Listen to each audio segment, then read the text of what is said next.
todos. Mi nombre es Bettina Sidi. Soy la docente a cargo de la coordinación de la materia Historia y Antropología de las Culturas Originarias Americanas, de la licenciatura en Historia. La materia, que es una materia de primer año, del primer cuatrimestre de primer año, abarca un periodo histórico relativamente amplio, aunque no necesariamente consecutivo.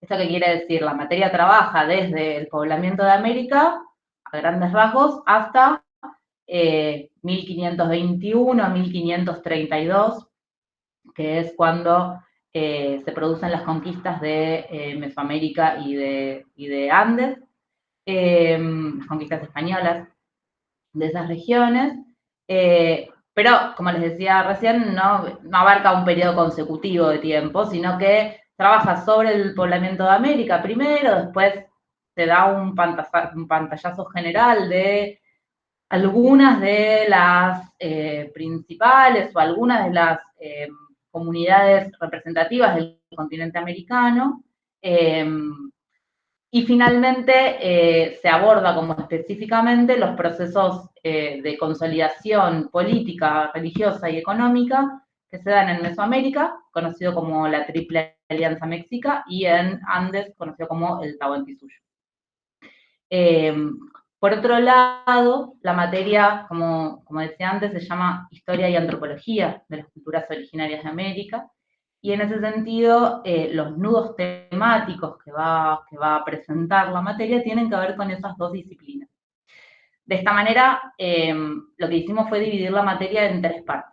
La primera parte de la materia aborda algunos conceptos, ideas y discusiones claves de la disciplina antropológica, y piensa algunas herramientas, algunos conceptos como herramientas para lo que vendrá después, ¿sí? Para otras materias, para el recorrido de la carrera y para esta misma materia. De esta manera, el concepto de indio, el concepto de cazador-recolector, la alteridad, el grupo étnico, y algunas cuestiones metodológicas, como el trabajo del arqueólogo y la arqueóloga, digamos, el trabajo de la arqueología en la construcción de fuentes para el conocimiento de estas sociedades, se vuelve relevante en la materia y aborda como el primer núcleo conceptual que trabajamos. La segunda y la tercera parte están asignadas por estos, perdón, y en esa primera parte también se trabaja con algunos casos concretos, ¿sí? Con algunos casos concretos, por ejemplo, este año incorporamos algunas comunidades chaqueñas y una dimensión de género en relación a eso. La segunda y la tercera parte de la materia son también vinculadas a los espacios que mencioné antes, Andes y a Mesoamérica.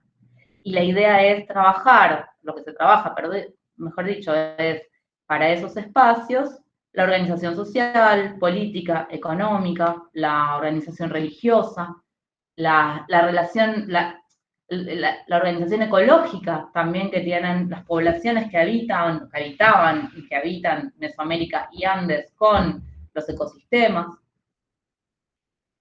Y esto concluye de alguna manera con una última unidad que retoma el inicio de la materia y que trata de vincular los casos específicos a lo conceptual, que es una última unidad sobre museos, y donde se trabaja la representación de esos pasados que hemos analizado en el presente. Y de esa manera lo que hace es vincular las dos disciplinas que conforman también a la materia, que son la historia y la antropología. El diálogo entre pasado y presente es algo que tratamos de establecer constantemente en la materia y que tratamos de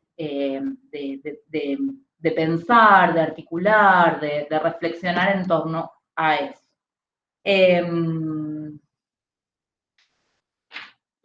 Otra cuestión es que cuando pensamos Andes y Mesoamérica también los pensamos en términos comparativos. Respecto a qué aporta la materia a la formación de las historiadoras, por un lado hay una cuestión evidente y práctica y concreta, que es el conocimiento sobre una región y un periodo específico. Como brindar claves para comprender esas regiones y esos periodos. Pero además hay una cuestión que es más general respecto al aporte de esta materia, que yo insisto, es una materia de primer año para primer año, es una materia pensada para ingresantes de la carrera, y en ese sentido se piensan algunas estrategias que tienen que ver con esas características. Y pensar la mirada antropológica para ingresantes a la carrera de historia, creemos que es algo súper necesario y súper, no sé si alentador es la palabra, no, eso no. Es algo que sirve para ver procesos de organización distintos a los que estamos habituados, una mirada que enriquezca, que permita abordar otras realidades, y que muchas veces cuando los estudiantes de historia ingresan a la carrera esperan encontrarse con un conocimiento tal vez, no necesariamente, pero muchas veces esperan encontrarse con un conocimiento más fáctico, más concreto, más específico, y entonces tratar de saltar esa brecha y pensar en términos de procesos, en términos conceptuales, en términos de construcciones históricas diversas, ilumina de alguna manera o sirve para pensar los conflictos, los cambios, y les sirve también para atravesar lo que viene después, digamos, por lo menos en términos de lo que es historia americana o latinoamericana, ¿no? Historia colonial, historia rioplatense, las materias que vienen después también.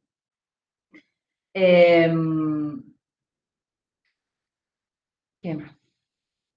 Bueno, un poco eso. En relación a la formación del historiador. Por otro lado, una cosa más en relación a la formación de los y las historiadoras, tiene que ver con lo metodológico también. Tiene que ver, algo que decía antes, con las fuentes a partir de las cuales estudiamos este pasado, el pasado americano, en este caso sudamericano, latinoamericano, y tiene que ver con poder pensar, bueno, el rol de la antropología, por un lado, la perspectiva de los actores, la perspectiva cultural, la perspectiva de la diversidad, eh, y por otro lado, el trabajo arqueológico también, en la lectura de las fuentes materiales, a partir de las cuales entendemos a estas poblaciones. Y las analizamos y las estudiamos y las pensamos en el presente. Y como decía antes también, hay algo en el diálogo entre pasado y presente que se trabaja en la materia, que también sirve para pensar las revisiones de la historia, las revisiones de los materiales con los que trabajamos.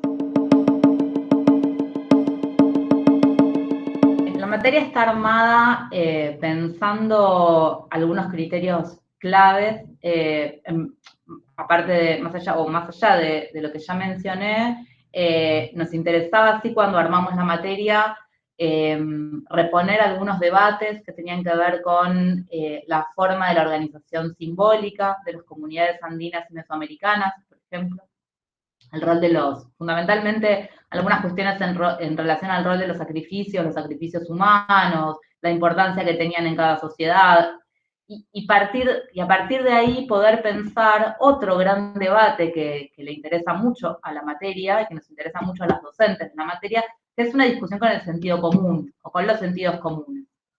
En ese sentido, pero digamos, pensando estas cuestiones es que trabajamos desde el caso concreto de los sacrificios humanos y lo que se dice o lo que se piensa en relación a los sacrificios y de lo que hablan historiadores, historiadoras, antropólogos, antropólogas al respecto, y lo que dicen las comunidades también al respecto, y de ahí, o sea, en ese sentido discutimos o debatimos con el sentido común, pero también lo hacemos cuando pensamos en el concepto de indio y en los usos que se hacen en el presente de ese concepto indio, aborigen, indígena, etc.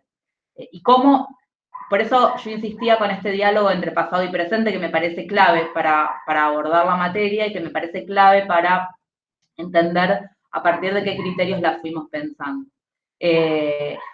En este sentido, articulamos todos los años, salvo en pandemia, hacemos una visita al museo etnográfico, trabajamos en relación al museo, si no, este año no pudimos hacer la visita al museo, pero sí trabajamos con visitas virtuales a otros museos.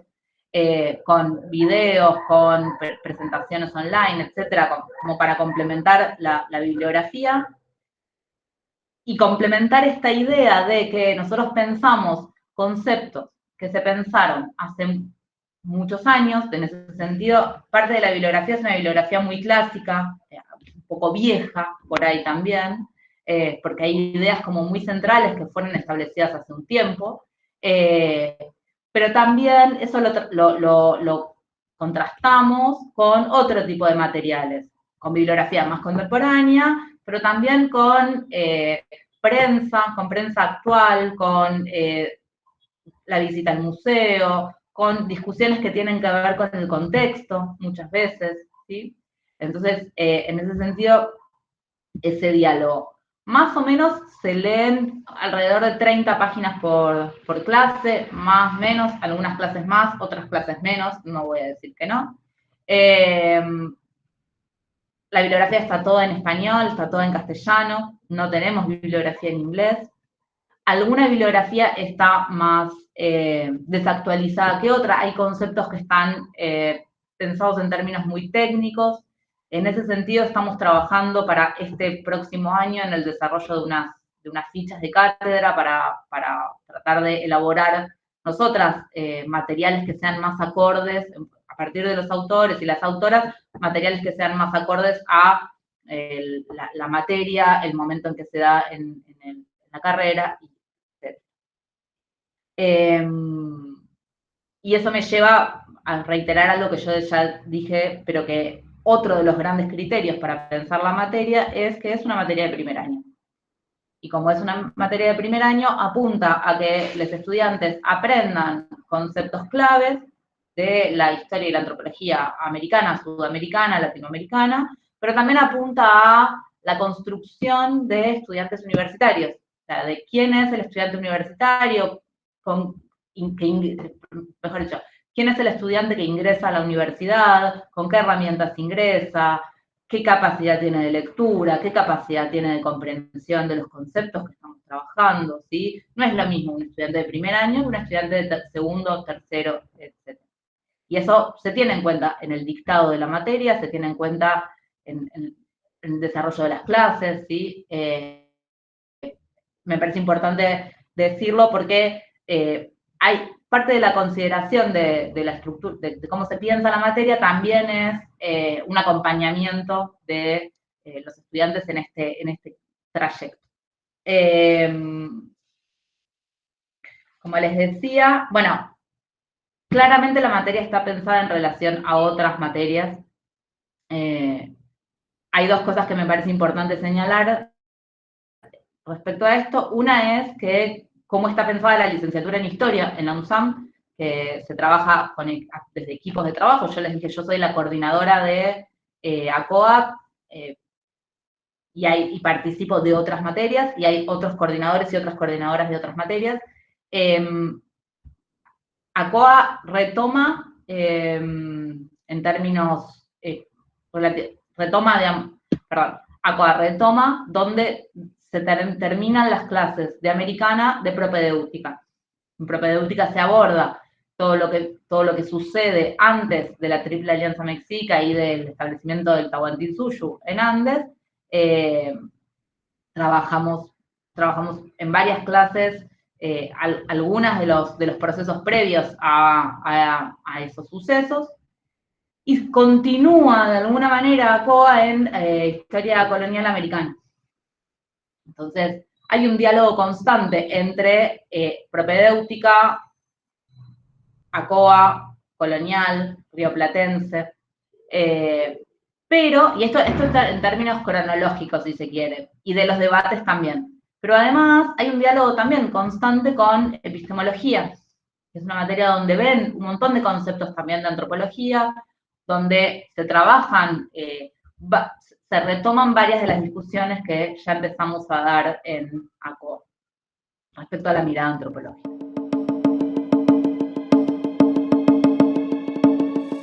Bueno, una pregunta muy, muy personal, muy subjetiva, que es lo más interesante de la materia, o qué es lo que yo considero que es lo más interesante, que claramente no debe ser lo que, lo que el resto, o no necesariamente. Me parece que uno de los desafíos, por lo menos más interesantes, que les presenta la materia a los estudiantes es poder ya de entrada, ya al inicio de la carrera, pensar interdisciplinariamente. Creo que es un desafío para todos, es un desafío para los profesionales, las profesionales, es un desafío cuando terminas la carrera, entender que las disciplinas no son compartimientos estancos, que están todo el tiempo dialogando, que se necesitan mutuamente. Y en ese sentido, me parece que es un desafío súper concreto y interesante la mirada interdisciplinaria que presenta la materia. Y, y, la propuesta que tenemos nosotras, que es la de brindar herramientas como claves de lectura para entender distintos procesos. Lo cierto es que más allá del conocimiento concreto de algunos eventos o de la forma en que se organiza en determinado lugar el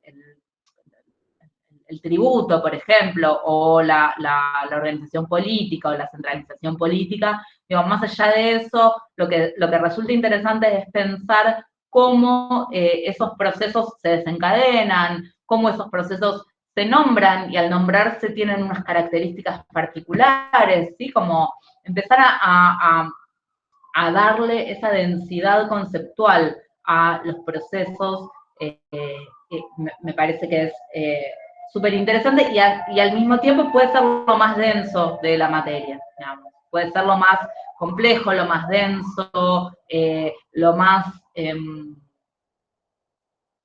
quiero decir, me sale la palabra confuso, pero no quiero decir confuso, como lo más abrumador a veces, ¿no? Como tantas palabras nuevas, nosotras trabajamos mucho con los términos nativos, Altepetl, Calpuli, Ailiu, Curaca, ¿sí? Entonces aparecen un montón de conceptos que están en otros idiomas, que están en otra dimensión social, ¿sí? Y es esa otra dimensión social lo que apuntamos a comprender o a tener las herramientas para comprender.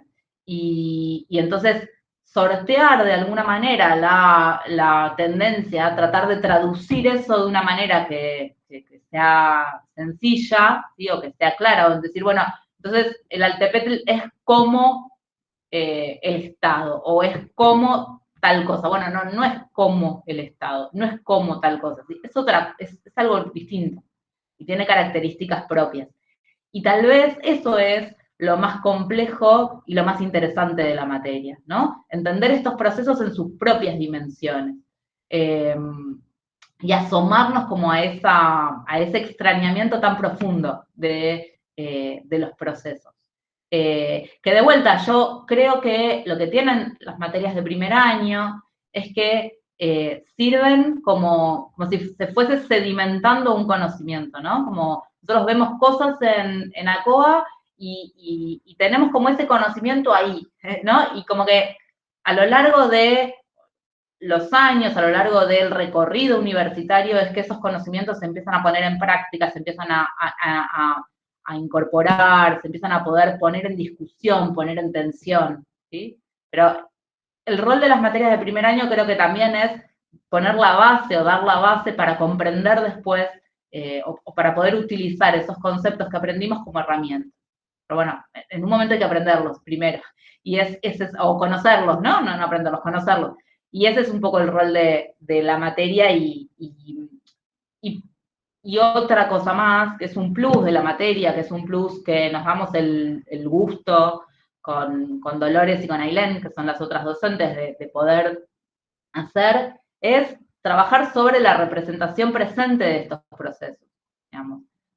Trabajar ese diálogo, trabajar la idea del museo no como algo cerrado, no como algo sacrosanto, ¿sí? Sino como un discurso y como un discurso en tensión, en debate, en discusión, como una agenda, ¿no? El museo como una agenda concreta me parece que es importantísimo, que es súper necesario, que tiene que ver con el rol de los y las historiadoras como divulgadores, como divulgadoras, como analistas científicos que son o que van a ser. Y también, estoy yendo a la pregunta por las curiosidades de la materia, creo que es interesante también cuando empezamos a desnaturalizar qué objetos hay en los museos, ¿no? Y por qué en un museo en Londres hay, o en un museo de Berlín, hay vasijas de la región de Santa María de Catamarca. ¿Sí? ¿Cómo llega ese objeto ahí? ¿Cómo aparece? ¿En qué momento? ¿De qué habla ese objeto? ¿Habla de la región de donde fue extraído o habla más de la construcción científica de principios del siglo XX o la construcción de las ciencias de principios del siglo XX? ¿De qué está hablando? ¿Sí? Entonces, poder hacer esos juegos, poder hacer esas tensiones, poder repensar esas cuestiones es un poco a donde apuntamos con la materia. Desnaturalizar, romper el sentido común, discutir con el sentido común y discutir también con esa idea de que el discurso cuando está objetivado en el museo es un discurso completo o cerrado o decía antes la palabra sacrosanto, digamos, como que esa sacralización que le da la vitrina, ¿no? A veces a las cosas y poder pensarlos en otros términos y una cosa más, también empezar a discutir quién tiene la capacidad para contar la historia de quién, ¿no? ¿Quién tiene la capacidad para hacer el relato de la historia de determinados pueblos, determinadas sociedades, etc.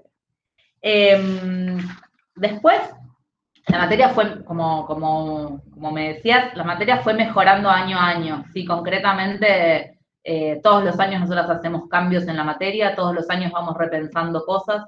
Este año incorporamos la dimensión de género a las discusiones. El desafío es seguir incorporándola, trabajar con la bibliografía, que a veces, como decía, para trabajar temas tan concretos no siempre está tan actualizada, entonces empezar a pensar bibliografía propia. Por otro lado, desde el año pasado tenemos 2 ascriptas en la materia y el concurso para las ascripciones está siempre abierto y eso hace siempre que se enriquezca mucho la materia con la participación de las estudiantes.